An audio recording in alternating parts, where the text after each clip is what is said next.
আমি কি বলতে চাচ্ছি, এই জগতে আল্লাহ কখনো কখনো নিমেষেই আমাদের বিপদমুক্ত করেন, আবার কখনো বা বহু বছর পরে বিপদমুক্ত করেন, কিন্তু প্রতি ক্ষেত্রেই আল্লাহ ভালোর জন্যই করেন। আমি কি বলতে চাচ্ছি, ভালোর জন্যই করেন। আমি বিশেষত ইয়াকুব আলাইহিস সালামের গল্পটা পছন্দ করি, কেননা এই ঘটনার কল্যাণকর দিকগুলো চিন্তা করে দেখুন একবার। এত বছর ধরে বাবা কাঁদলেন এবং প্রায় নিজের দৃষ্টিশক্তি হারিয়ে ফেললেন, তাই না? কোরআনের ভাষা অবিয়াদ্দাত আইনাহু। কোন কোন আলেম যেমন আলুসি রহমতুল্লাহ মন্তব্য করেন তিনি কাঁদতে কাঁদতে অন্ধ হয়ে গিয়েছিলেন। এখন এই পুরো সময়টা জুড়ে ইউসুফ আলাইহিস সালাম কোথায় ছিলেন? তিনি ছিলেন জেলে। প্রথমত তিনি ছিলেন শিশু শ্রমিক এবং বড় হওয়ার পর জেলে যান, বহু বছর জেলে কাটান। হয় তিনি ছিলেন শিশু শ্রমিক, নতুবা তিনি জেলের কয়েদি হিসাবে জীবনযাপন করেন। প্রথমত তিনি ছিলেন শিশু শ্রমিক, নতুবা তিনি জেলের কয়েদি হিসাবে জীবনযাপন করেন। সুন্দর জীবন ছিল না, এটা সুন্দর জীবন নয়।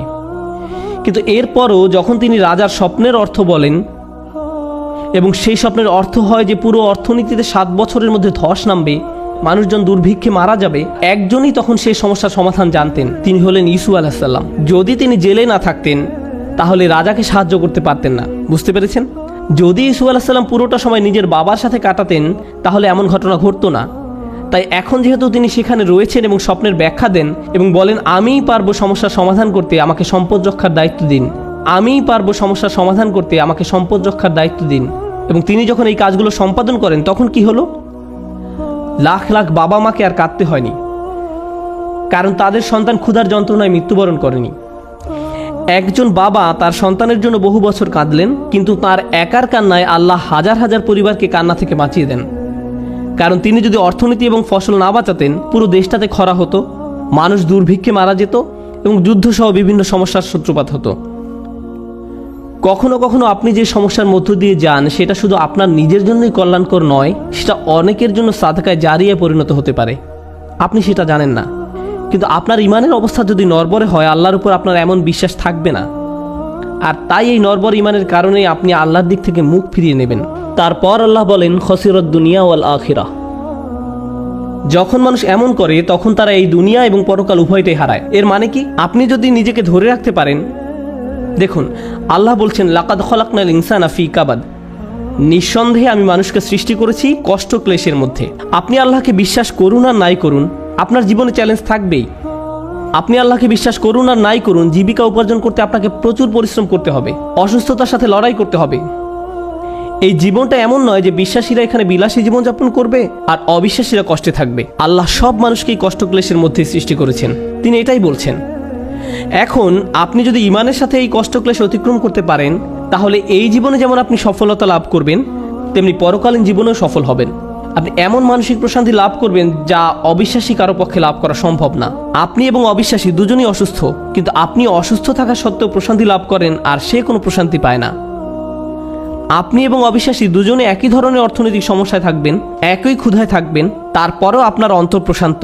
এত কিছুতে আল্লাহ আপনাকে শান্তি দিচ্ছেন, পুরস্কৃত করছেন, শান্তি দিচ্ছেন, তিনি এখনও আপনাকে রক্ষা করছেন। যারা বিপদে পড়লে আল্লাহর দিক থেকে মুখ ফিরিয়ে নেয় তাহলে আপনি এই দুনিয়ায় শান্তিও হারাবেন, তো আখিরাতে তো হারাবেনই। খসিরাত দুনিয়া ওয়াল আখিরা। আল্লাহর নিকট এই বলে দোয়া করি, রব্বানা আতিনা ফিদ দুনিয়া হাসানা ওয়া ফিল আখিরাতি হাসানা। হে আমাদের রব, আমাদের দুনিয়ায় হাসানা দান করুন এবং পরকালের হাসানা দান করুন। এখানে হাসানা শব্দের উপযুক্ত অর্থ হলো যখন আপনি আল্লাহর কাছে জীবনের জন্য ভালো কিছু চান, অর্থাৎ ভবিষ্যতের জন্য ভালো চাওয়া, আখিরাতের জন্য চাওয়া একই সময়। এটা হলো রব্বানা আতিনা ফিদ দুনিয়া হাসানা ওয়া ফিল আখিরাতি হাসানা।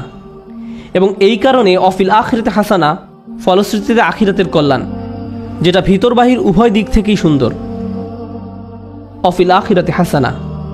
তো আল্লাহ বলেন যালিকা হুয়াল খুসরানুল মুবিন, এটি হলো সুস্পষ্ট ক্ষতি। কোরআনে ক্ষতির জন্য 3টি শব্দ ব্যবহার করা হয়েছে। আল্লাহ ব্যবহার করেছেন খুসর, ইন্নাল ইনসানা লাফি খুসর। তিনি ব্যবহার করেছেন খসরান এবং খুসরান। খুসরান হলো মাজদার সিগাতুল মুবালাগা, চরম পর্যায়ের ক্ষতি, কল্পনাতীত ক্ষতি। আল্লাহ তাআলা যত ক্ষতির কথা বলেন তার মধ্যে সবচেয়ে খারাপ হলো এটা। এমন একজন যে সত্যিকারের ইমানদার ছিল, যখন সময় খারাপ হয়ে পড়ে তখন ইমান হারিয়ে ফেলে, যার ফলে সে এই জীবন এবং পরকাল উভয়টাই হারায়। তার কিন্তু সব ছিল, আল্লাহ তার জন্য সব সাজিয়ে রেখেছিলেন, তার জন্য সব সাজিয়ে রাখা হয়েছিল। সুতরাং আমি এই কথা বলে শেষ করছি, আল্লাহ আজ্জা ওয়া জাল্লা বর্ণনা করেন আল্লাযীনা ইয়ারিসুনাল ফিরদাউস, তারা ফিরদাউসের উত্তরাধিকার লাভ করবে। অবাক করা শব্দ। আল্লাহ অনেক জায়গায় বলেন তারা জান্নাতে প্রবেশ করবে, কিন্তু সূরাতুল মুমিনে আল্লাহ বলেন তারা জান্নাতের উত্তরাধিকার লাভ করবে। আপনারা জানেন উত্তরাধিকার হলো তা যা আপনি আপনার পূর্বপুরুষের কাছ থেকে পেয়ে থাকেন। আপনার পরিবার এটার মালিক ছিল। রাসূল সাল্লাল্লাহু আলাইহি ওয়াসাল্লাম আসলে এটাকে এভাবে বর্ণনা করেছেন, এর দুটি ব্যাখ্যা রয়েছে। জান্নাত আমাদের পিতা আদম আলাইহিস সালামকে দেয়া হয়েছিল, তাই আমরা এর জন্য ইতিমধ্যে যোগ্যতা সম্পন্ন, ইতিমধ্যেই। সুতরাং আমরা মিরাস হিসাবে সেখানে দাখিল হব, আমরা উত্তরাধিকার সূত্রে এটা লাভ করব। কিন্তু আরেকটি সুন্দর হাদিস আমি পেয়েছি যখন আমি এটা নিয়ে অধ্যয়ন করছিলাম, ফিরদাউস নিয়ে পড়ছিলাম। রাসূল সাল্লাল্লাহু আলাইহি ওয়াসাল্লামের এক বিস্ময়কর হাদিস। রাসূল সাল্লাল্লাহু আলাইহি ওয়াসাল্লাম বলেন, আল্লাহ জান্নাতুল ফিরদাউসের সকল মানুষের জন্য ঘর তৈরি করে রেখেছেন। আল্লাহ জান্নাতুল ফিরদাউসের সকল মানুষের জন্য ঘর তৈরি করে রেখেছেন, সকল মানুষের জন্য, শুধুমাত্র বিশ্বাসীদের জন্য না। কিন্তু কিছু মানুষ ওখানে যেতে চায় না। বিশ্বাসীরা যখন যাবে তখন তারা অনেক খালি ঘর দেখতে পাবে, সুতরাং তারা সে ঘরগুলো উত্তরাধিকার সূত্রে পাবে। আল্লাহ আমাদেরকে তাদের অন্তর্ভুক্ত করুন যারা উত্তরাধিকার সূত্রে জান্নাতের ঘর পাবে, তাদের নয় যাদের ঘর খালি থাকবে। যে ঘর আল্লাহ আমাদের জন্য বানিয়েছেন সেগুলো এখনই সেখানে আছে। আপনার প্রতি আল্লাহর প্রত্যাশা রয়েছে যে আপনি সর্বশ্রেষ্ঠ জান্নাতে প্রবেশ করতে পারবেন, সুতরাং এটা নষ্ট করবেন না। দুর্বল ঈমান নিয়ে থাকবেন না, আল্লাহর প্রতি নিজের বিশ্বাস হারাবেন না। জীবনের কঠিন সময়গুলোকে এভাবে দেখুন, আল্লাহ দেখতে চান আপনি সেই ঘরগুলোর জন্য কতটুকু মূল্য দিতে চান। আল্লাহ আমাদের কঠিন সময়গুলো তার সহায়তায় পার করার তৌফিক দিন, এবং যাতে আমরা কখনোই কোনো পরিস্থিতিতেই তার উপর থেকে বিশ্বাস না হারাই। বারাকাল্লাহু লি ওয়া লাকুম। আসসালামু আলাইকুম ওয়া রাহমাতুল্লাহি তাআলা ওয়া বারাকাতুহু।